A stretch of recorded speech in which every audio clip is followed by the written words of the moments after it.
Okay. That might be interested in. Okay.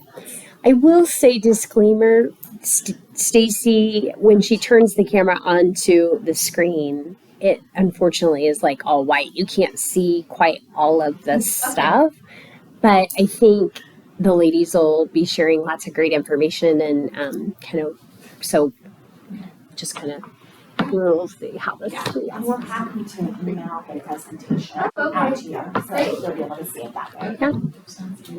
Okay.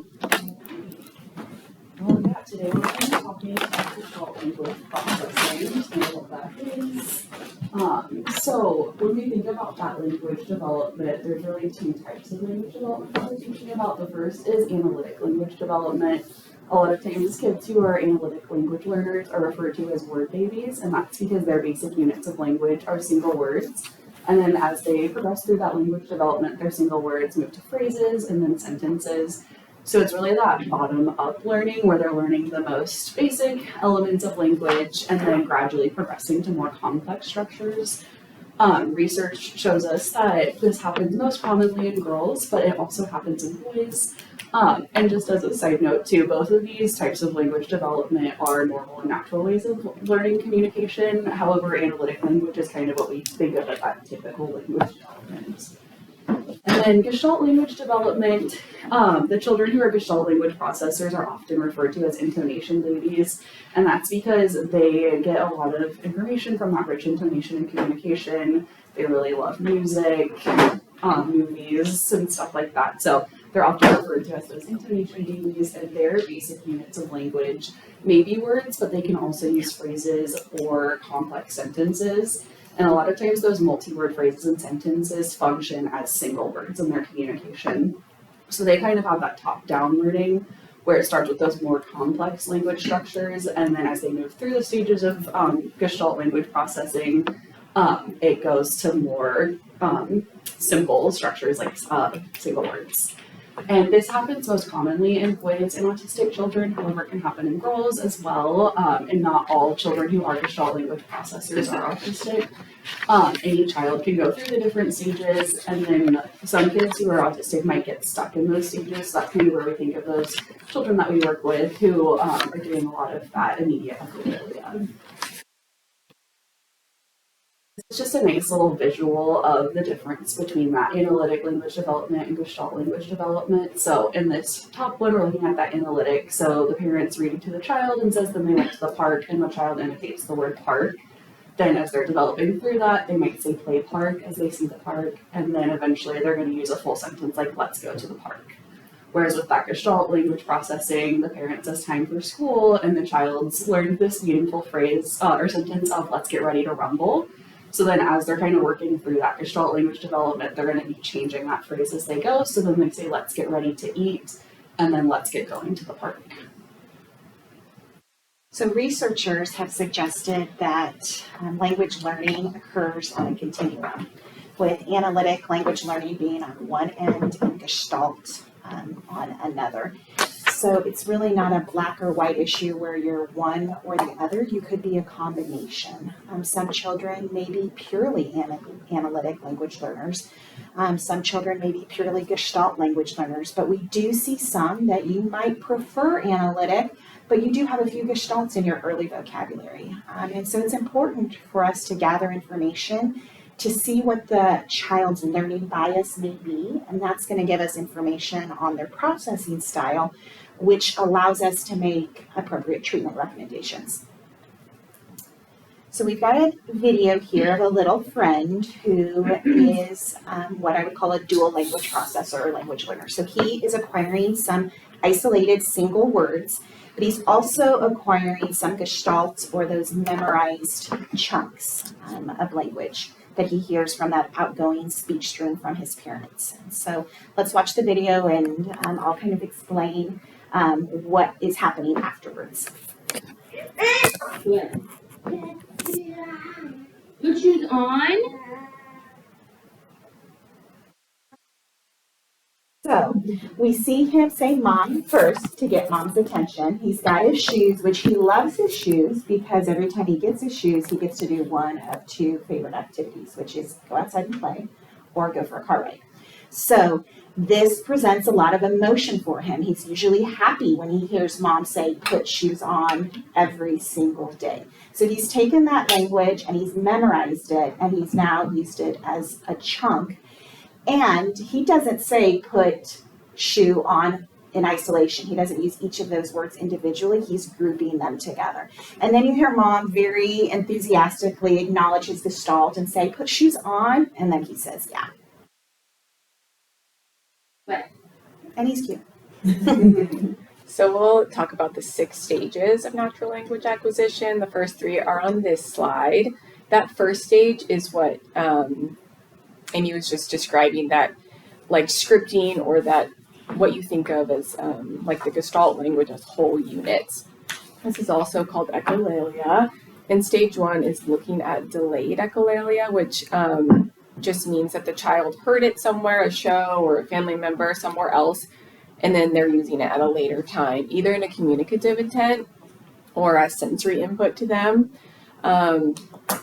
Immediate echolalia typically means that the kiddo is still processing that language. So if they're repeating it right after they hear something, every time the parent says something, they're repeating it, they're not probably ready for stage 1 yet. The parent could model those gestalts, but they're still processing that language. Stage 1, we're really looking for that delayed echolalia.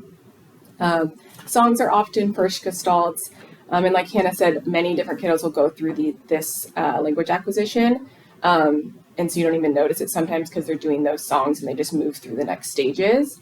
So a few examples would be, maybe the parent says, let's go outside every time they leave. And so the child learned that as their gestalt. And so every time they leave the house, they say, let's go outside. And they use it that exact same way each time they leave the house. They're not switching it up at all, like, let's go to the store or anything. Same with time to play. Maybe the parent says that every time they get out Elmo, so then whenever they want to play Elmo, they say time to play. It's just they've memorized that unit of language means this, and that's how they use it every single time. Stage 2 is when they start to mitigate those holes into phrases, or just mixing and matching. So this is where they can break it down a little bit and switch up the word. So they might say, let's go to the store. In this example, they just have taken the endings and kind of switched them on most of those gestalts, which is just allows for a little more flexibility. Stage 3, broken down further, they're going to isolate those single words. So this is when they're starting to learn what those words actually mean. So instead of saying time to go outside, they've isolated to go, and they understand that go means going somewhere. This could be a verb or a noun. It could be a noun-noun combination, verb-noun combination. It's just breaking down that language even further. So here's a video example of a kiddo having an exchange with his dad, so we can talk about what stage he's in after we hear it. Yeah. Hi. Hi, Hello. are you? I'm okay. How are you? I'm okay. Thank you. So he has this back and forth script with his dad. Hi, how you doing? And he's learned to respond that way each time. He doesn't switch it up at all. And you can also tell it's like very much just intonation. He's not like isolating any of those words. And I've never heard him use those words otherwise. So this specific gestalt is in a stage 1. And kiddos can use them from all the stages. So this specific example is just from stage 1. Here's another kid. We can talk about what stage he's in after this. He's having a cupcake.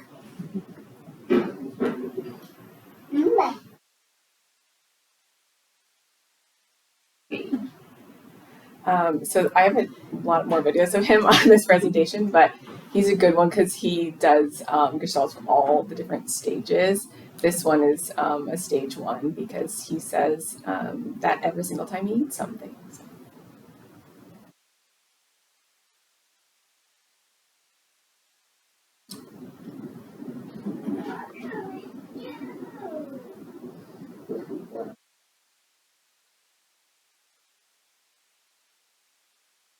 So same thing, what could we do? Every time he's presented with a new task, because he's heard someone say that, and that's now what he says when he has a new task. Okay, so continuing on with those 6 stages of natural language acquisition. Stage 4 is a really fun stage because this is when we see the child figure out that they can generate original language, that they start to realize that words are actually building blocks and they can string them together to say something that's never been said. Start to see grammar emerge because it's self-generated and they're not memorizing it anymore. We start to see grammatical errors, which is our key indication, like, okay, yeah, they're in stage 4, they're generating original language because they're not hearing these grammatical errors modeled for them, and so they're coming up with it on their own. Some will say therapy at this stage looks the most like a traditional therapy approach for our analytic language processors. So a statement we might hear in this stage, if we think about those first 2 that they were using in stage 1, is me want to go play outside. So they're continuing to modify that. But now what they've done is they've got all of these words that they're able to put together, and instead of saying I, they're making that grammatical error of me. Stage 5 is known as that intermediate grammar. That's where we see generation of more complex sentence. We might see the child ask, how would you like to play outside? Total disclaimer, grammar's not my jam. I don't like grammar. That's why I do birth to 3. So we don't really see a lot of stage 5 and stage 6 in birth to 3. Kids who will work through this program, this natural language acquisition program, they might be working on stage 5 and 6 in elementary school, middle school, high school. Some are adults working on stages 5 or 6. So we don't do a lot with this. Stage 6 is the most advanced grammar. This is when they are using the most complex sentences. I should have had more complex sentence there, a typo on my part. So we might hear the individual say, how about coming with me to play outside? So again, they're now using these more elaborate phrases and different types of ways to put that all together. So we can go on to the next slide. So again, stages 4 and 6, we aren't going to see a lot of in our practice, but the big thing to remember is those implications in setting outcomes. Marge Blanc, who wrote the Natural Language Acquisition Program and book, she doesn't comment a lot about this, but her mentee, Alex Zakos, has. And based on her clinical experiences, she really feels strongly that children need to get to stage 4 before they're able to follow directions and answer questions. So sometimes in therapy, we're working on answering questions for a child who's primarily functioning at that stage 1 level, and it's just too hard. They're not processing the language well enough at this point to be able to answer a question. They might memorize an answer, but to actually understand the question and to be able to formulate that spontaneous response most likely is not going to happen until stage 4. So where do we start with these kiddos? Whenever I'm suspecting that a child is a Gestalt language processor, I bring that idea to the parent, and then I like to share resources and just have them on their own time look at all the different resources. We gave you guys these handouts, which some of these will get to parents. You can look through them now, and we can talk about a few. But I'll just have parents kind of go through on their own time and figure out if Gestalt language processing sounds like their child. And then when we meet again, if they're on board with that and they're feeling like that's true to their child, I'll have them start a language sample, and I'll do it as well, so that they may hear something that they heard from TV and they're like, I don't know, is that a Gestalt? What's that mean? What's the context? So if we start this running list of things they're saying and memorizing, then it helps to identify what stage they're in, what stage we need to model in, what the communicative intent is, so that we can acknowledge those and they feel like they're having a communication exchange with their parent. So then, the next stage is figure out what stage they're in. I think it's 50%. Yeah, once you identify where 50% of the utterances are coming from, then you want to target in that next stage. If they're not at 50% in one stage, then you'll just keep building up that stage before you model the next. But you'll follow the child's lead, what they're interested and motivated by, and then you will model gestalts, have the parents model gestalts as well in that targeted stage. And this does take a really long time. You really have to be consistent, find something they're interested in. You might think it's interesting and they're not going to pick it up. The more intonation you use, the more interesting they might find. Copying clips from TV and things they watch. It's also helpful to model gestalts for the purpose of moving through the stages when you eventually want to mix and match. It's good to model phrases that are really general, so like a it's or a the or a let's, because you can mix and match those. Some gestalts from TV are very, very specific, and then it's really hard to mix and match, which they're probably doing on their own. But if you're trying to help them through, starting with the like let's go or time to play, those like really general ones are easy to mitigate in later stages. Yes, and then just a few notes, always acknowledge their gestalts. Some kiddos are never even acknowledging what they say because they're just scripting, and that really means a lot to them. And then just do the work of finding the meaning of the gestalt. Sometimes it's so not articulated that you're like, what is that? But just like staying with it and try to figure out where that's coming from, what they're trying to imitate, what that means to them, so that they can be understood. So here's an example of he's playing bubbles and mom is modeling, I think she is modeling a mitigation. So she's taking what he's saying and then changing it a little bit.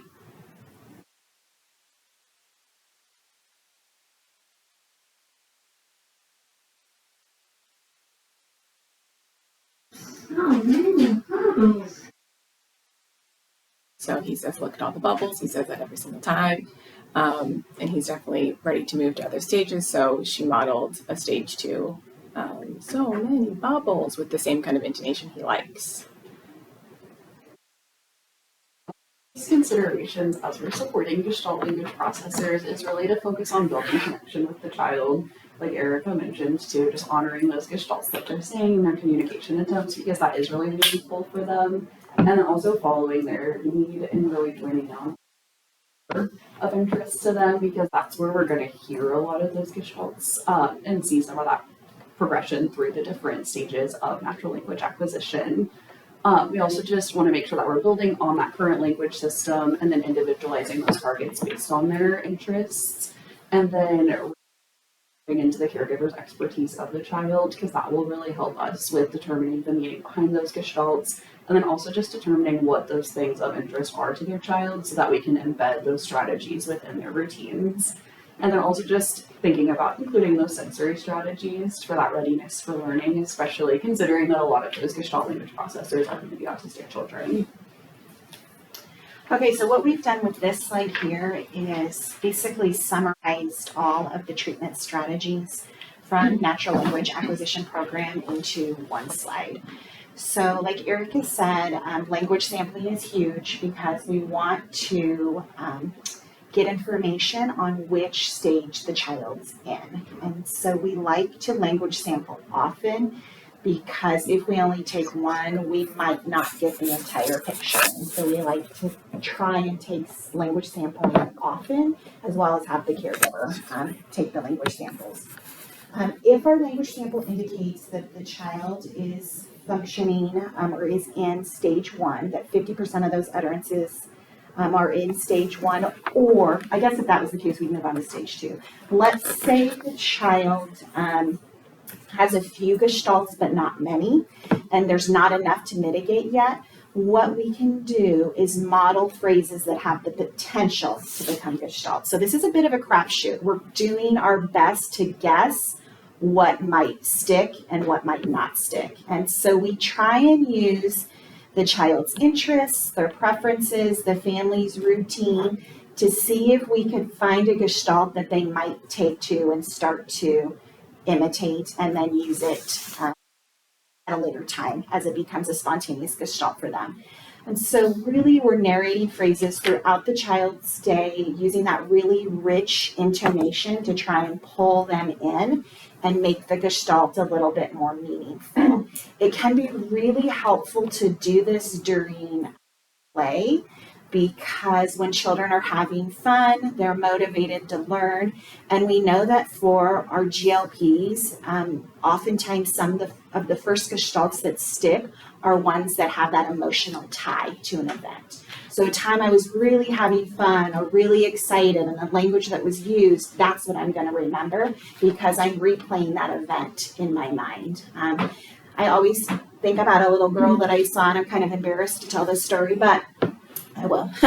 So every time we did something hard in therapy and she would start to cry, mom and the therapist, we were all had great intentions. We'd say, "Yay, you did it."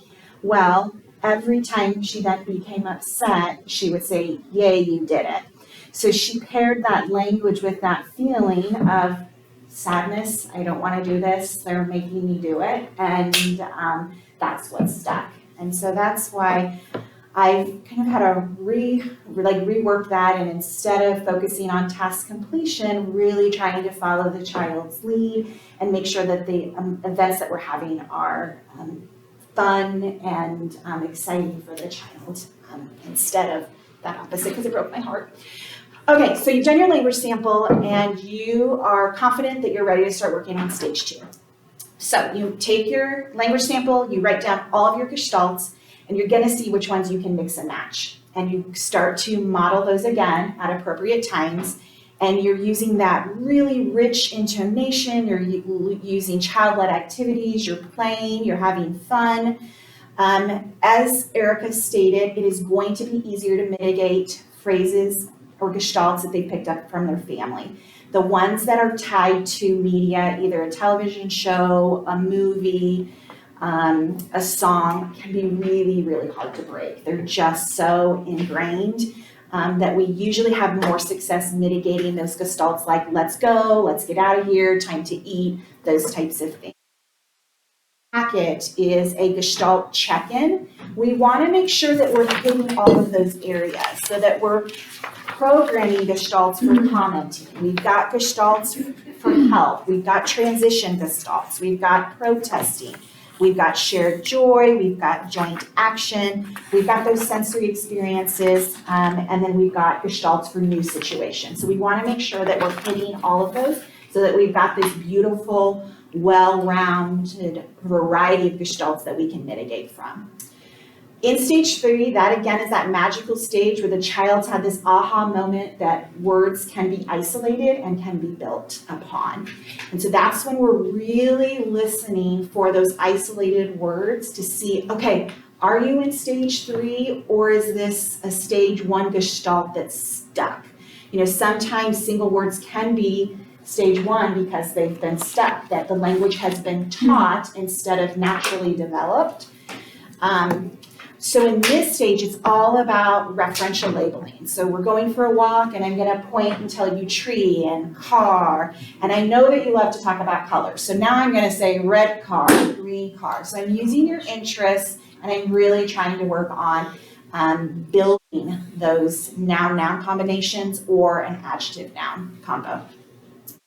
Now our language sample indicates that it's time for us to tackle stage 4 and beyond. And again, we might not see this because of the age of the kiddos that we're working with. Big thing to remember here is we don't correct grammatical errors. So that little one that said, me want to go out and play, I would just naturally respond, oh yeah, I want to go out and play, yeah. The question is, I'm listening to this, if we have dual language learners, can they be in different stages depending on their language? Like, Yes, their primary language could be, I think so. okay, Mm-hmm. starting to show up? Yeah. Mm-hmm. Okay. Yeah, I totally would agree with that. Okay. Yep. When you're in stage 4 and beyond, if you like grammar and your kid's ready for it, you can use certain materials to give you ideas on what grammatical areas you want to focus on. And so in this program, they're recommending that you use developmental sentence types and developmental sentence scoring to help you determine those appropriate targets. So what kind of verbs do you want to focus on? What verb elaborations are you going to target? What 3-word phrases? Again, not my cup of tea, so I don't know. I know enough to be dangerous, I would say. Other really important point is that we want to avoid verbs that were strongly associated with a previous gestalt. So if tickle was something that dad said before he tickled the child during a tickle game, and the child saying, let's do tickles, I probably wouldn't work on tickle at this point because of its past experience and past association with gestalt. So we wanted to also talk about how you could collaborate with others when you're working with kids who are GLPs. We wanted to mention ABA because GLP is often associated with autistic children who often have a recommendation for ABA. So just some things to think about and coach the parent on.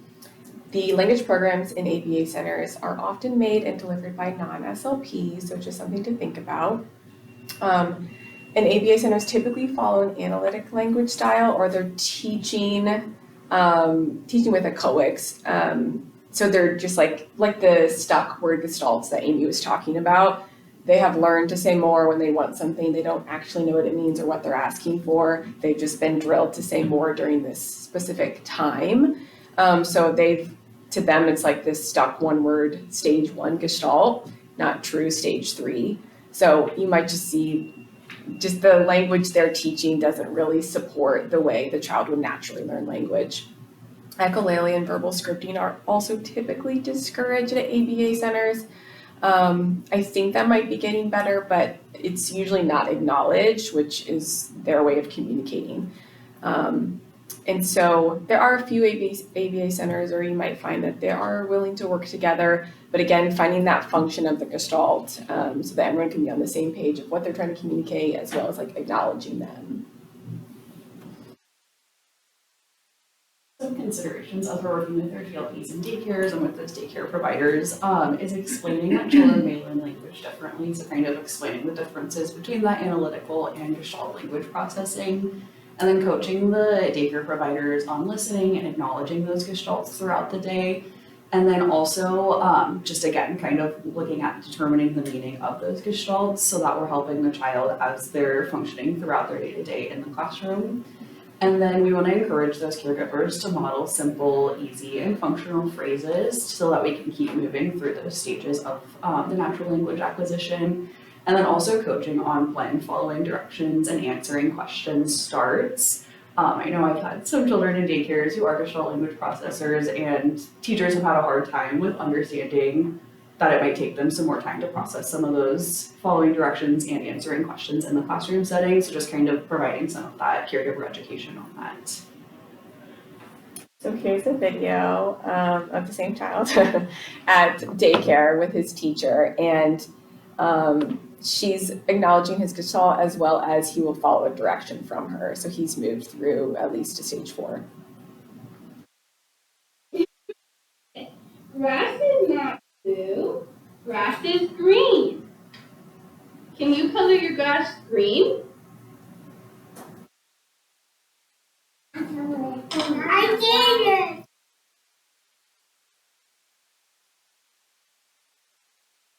So again, he's able to follow the direction. Can you color the grass green? She also kind of asked it in a sing-songy way. And he is still using those stage 1. So even though he's moved through stage 4, kiddos still kind of use gestalts from all of the stages. I have a child at a daycare, and she kind of moves through those stages of gestalt language processing as well. And so we'll hear her using a gestalt, and then some strategies of acknowledging that, mitigating it, and then offering other gestalts to try and how she responds to that. I don't like that. Baby monster, hi baby monster.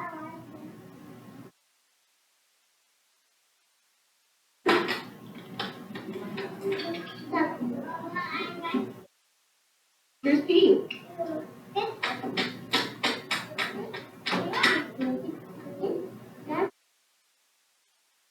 Sure. Well, look what I found. So we can hear how that Gestalt was modeled of that monster's pink and how she kind of processed through that and then added onto it herself.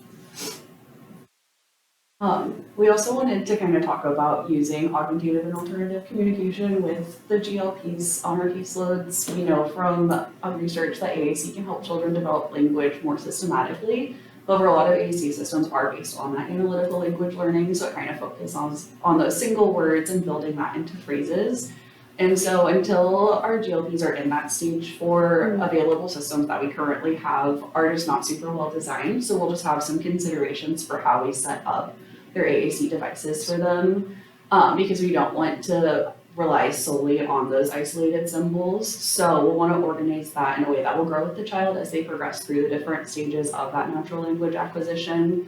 So we might consider some features that support that Gestalt language processing, such as the ability to link movie clips that are really meaningful to the child, adding recorded speech so they can get that rich intonation, creating visual scene pages, and then also including color-coded language organization just to help with navigating through the device. And then we'll also want to work on programming some gestalts alongside that pre-built vocabulary that comes on the AAC device. Do you have a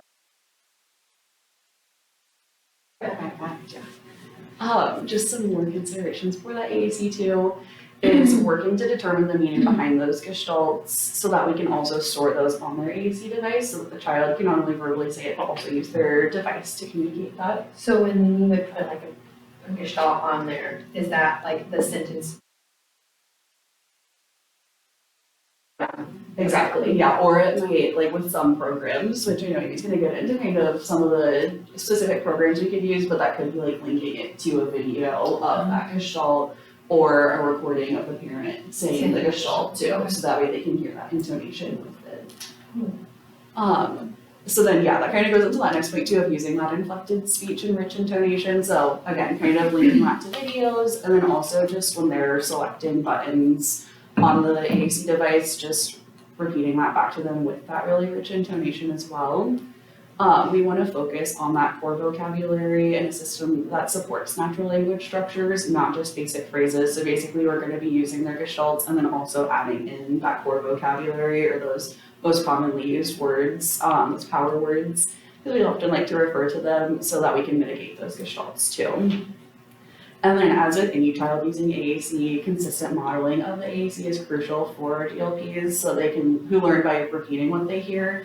And that's just so that they're really getting lots of exposure to it. So they're not only seeing it used, but then are also using it throughout their day-to-day routines. So this is a video of a little guy doing support who's a Gestalt language processor. He uses verbal gestalts, and then we've recently introduced an AAC device and are kind of in the process of figuring out how to set it up for him. So this is a video from his trial, so we'll kind of watch what he does with it, and then we can talk through it after that. What do you want to eat?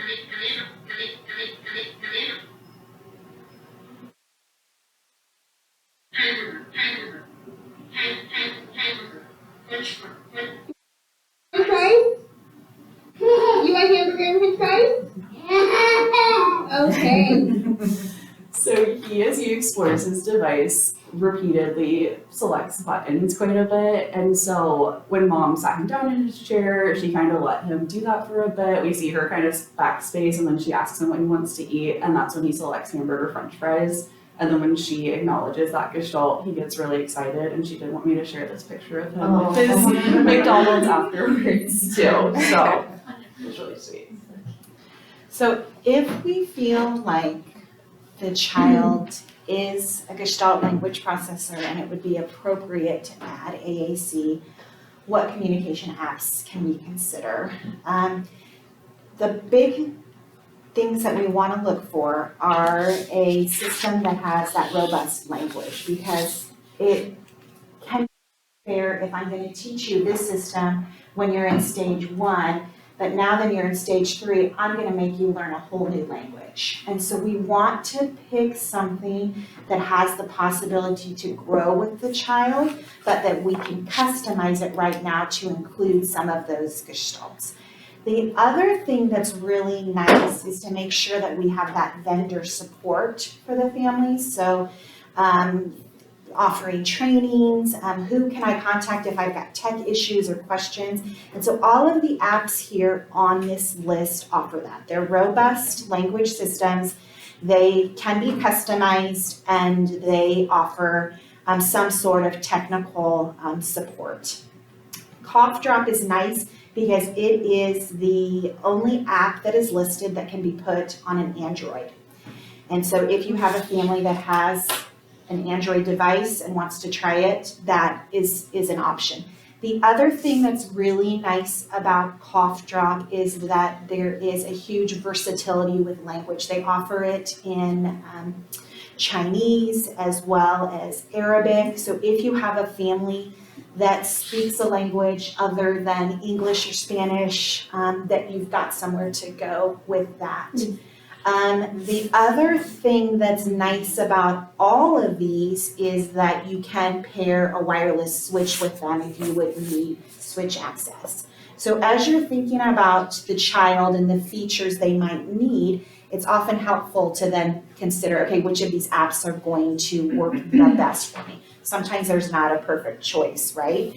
But in terms of language versatility, Cough Drop is very versatile. Grid, the second one, it's available on iPads.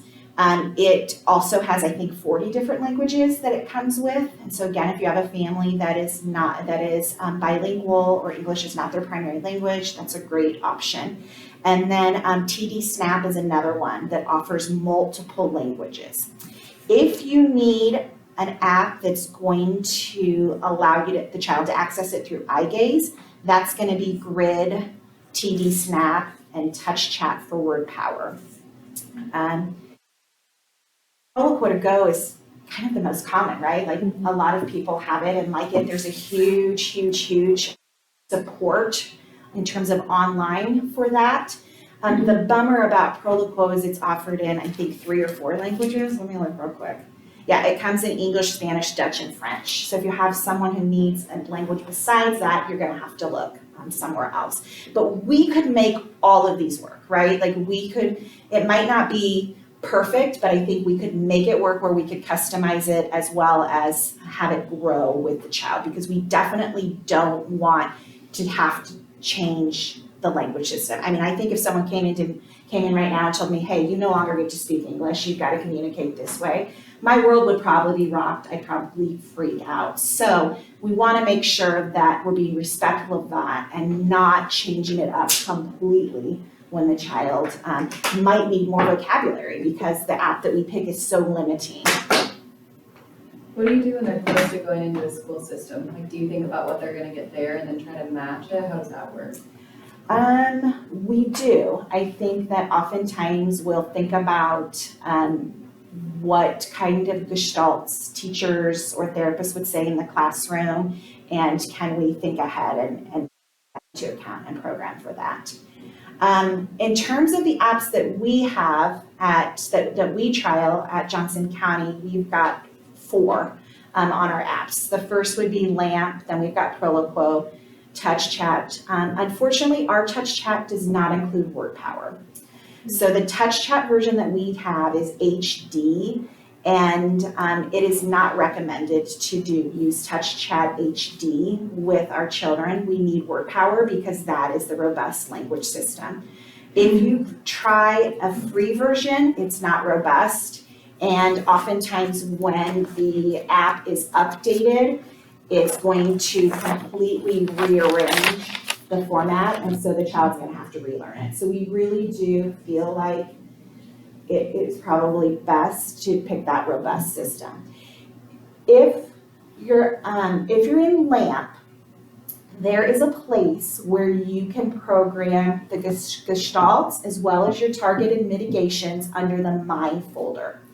And you want to be in the full vocabulary. You don't want to customize it so much because those developers took so much time figuring out where I'm putting these icons to adhere to those principles of motor learning. We don't want to affect that. So that's why we're suggesting that you put those mitigations and customization in that Mind folder. You're going to keep your gestalts programmed on the talker.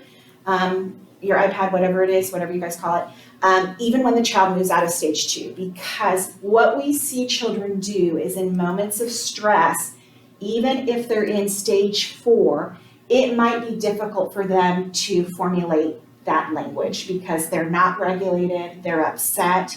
I think about myself when I have a confrontational situation. I'm not at my best for using my words. I'm not sequencing these beautiful. I probably go back to a memorized chunk that I can just say that isn't going to take much cognitive demand.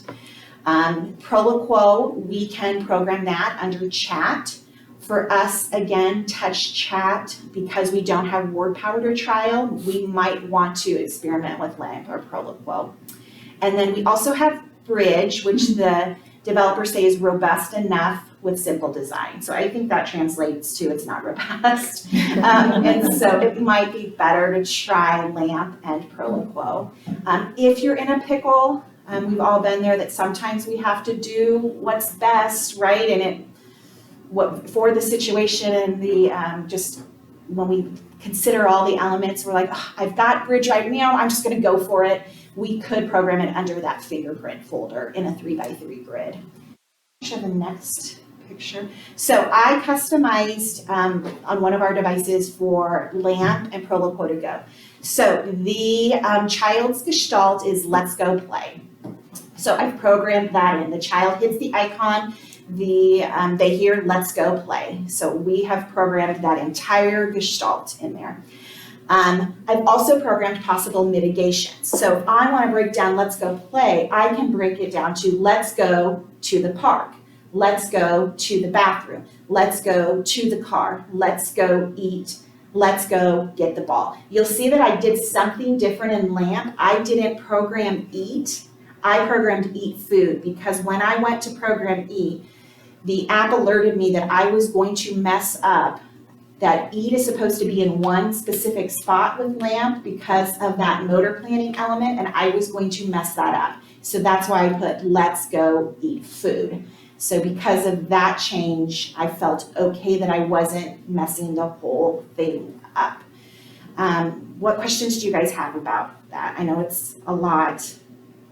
I will get on a little bit of a soapbox. I do think touch chat with word power is amazing and could be a nice answer for a lot of kids, because it allows you to import media clips, and it also allows for the possibility of visual scenes, which we know can sometimes really facilitate some beautiful language from our Gestalt language processors. But we do the best we can with what we currently have, and I think for right now it would be customization of these two.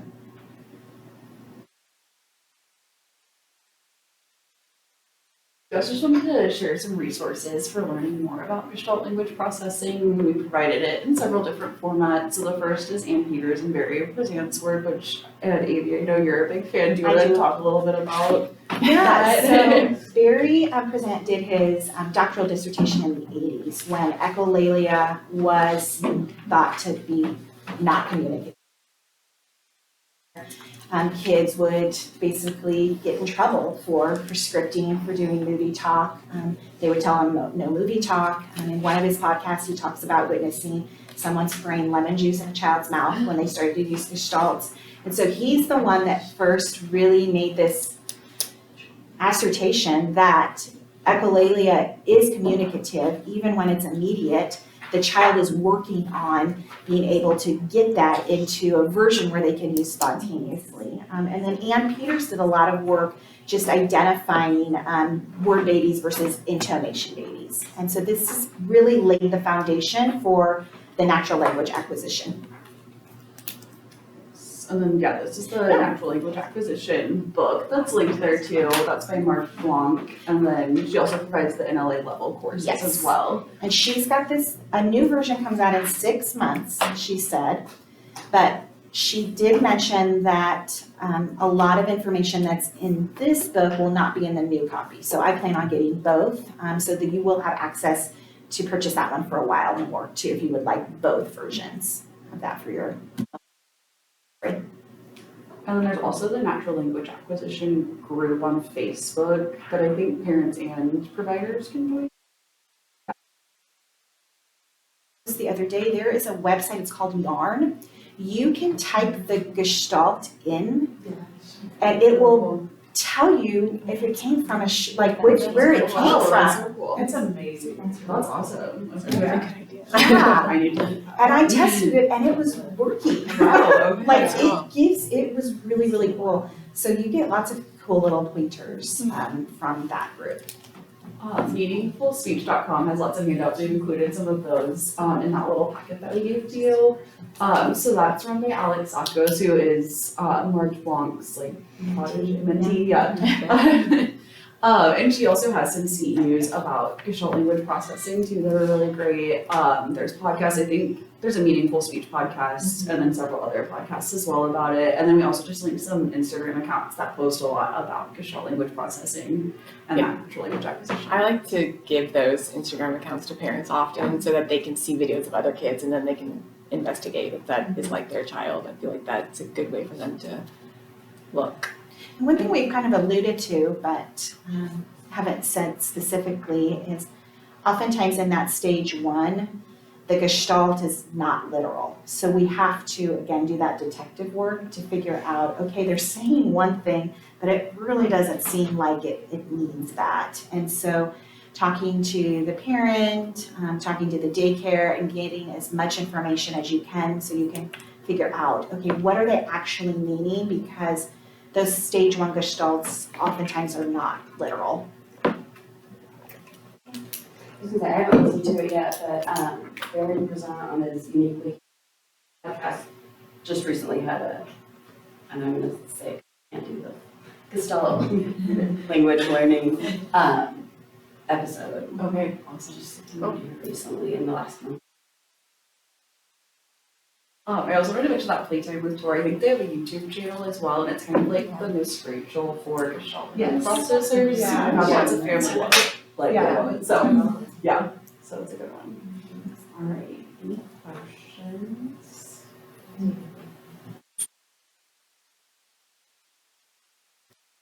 That's a lot of information. Yeah. All at once. Yes, definitely. When I first dove into this, I tiptoed. So I just made a list of the gestalts and worked on mitigating. And then as I felt comfortable, I embraced more and more and more. Then I felt like to do it all, to jump off the high tide was a little too much initially. But what really helped me is making that list and thinking about patience. And when the child does it, you're like, oh my gosh, it's working. So that's a quick and easy start. I have a question for I have a lot of kids transitioning with speech, and this speech path that does the evaluations, I don't know if she buys into this just yet. And so what kind of things can we either share with her, or what kind of things are helpful to really pass on? Because a lot of these kids are actually not qualifying. Yeah.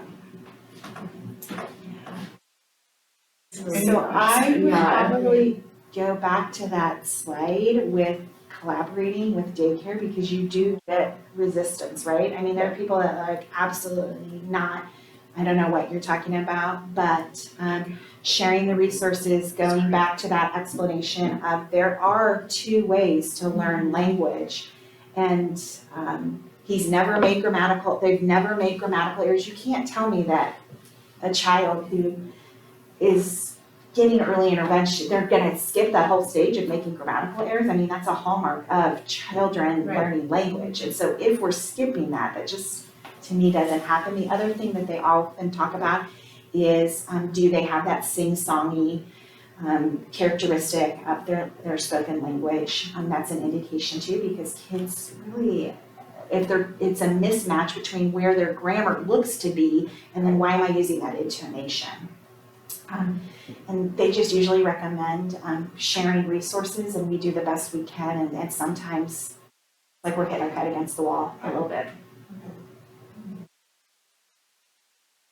The kiddo in level 1 or stage 1, and you're acknowledging their gestalts, would that be repeating it exactly back, or what's the best way to acknowledge that?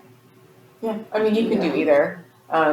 Usually you'll find out what the child likes, if you repeat it back and they're looking at you like, oh, you get me, or I think there were a couple of videos where the mom was like, yeah, or they put on the shoe. Yeah, put on your shoe. You can do either, but So it yeah. doesn't necessarily have to be like exactly what they're saying, but just like in context you. responding. Yeah. And Alex even talks about nodding and smiling, that can be what your acknowledgement is, that you're looking at them, nodding and smiling, that it doesn't have to be verbal acknowledgement, it can be nonverbal. For some of our kids that are in like the very initial stages or just no real verbal output, but are showing signs of spectrum or characteristics, would you suggest going with both an analytic approach and a gestalt?